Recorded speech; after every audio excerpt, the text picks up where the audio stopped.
Whenever a question is asking if we should delete something, there's a few questions we should ask ourselves. First, is that information relevant?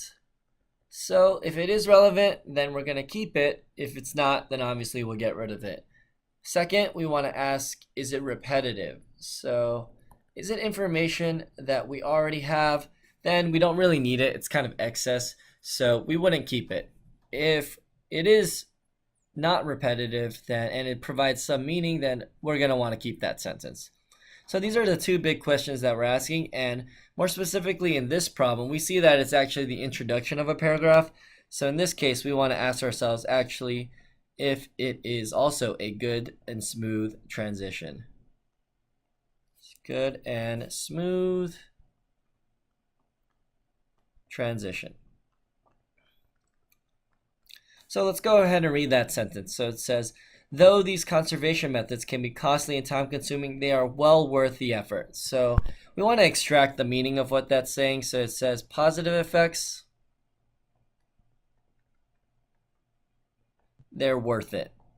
They may be costly and time-consuming, but they're worth it. So we want to compare that with the paragraph before. So we have to understand what that paragraph before is saying. So I'm just going to go ahead and bring that over here. The main idea of that paragraph was there are some positive as well as some negative effects of acid whey,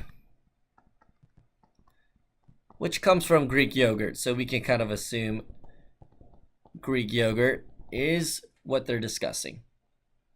So it sounds like these two things actually are related. So they're both talking about effects. One weighed both sides, and the second paragraph is just focusing and narrowing down on one side of the argument. So that's going to be those positive effects. They're narrowing down on that.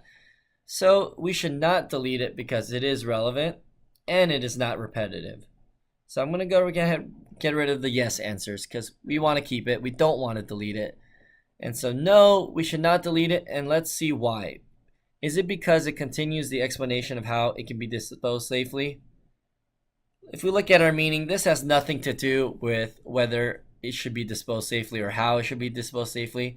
So it's not going to be letter choice C either. And looking at answer choice D, that's going to be our answer. So it says no because it sets up the argument for the benefits of Greek yogurt. So yeah, we were talking about benefits because we said positive effects. And if you continue to read, we see that furthermore, they're going to keep talking about what Greek yogurt is doing. So we're going to go with letter choice D here.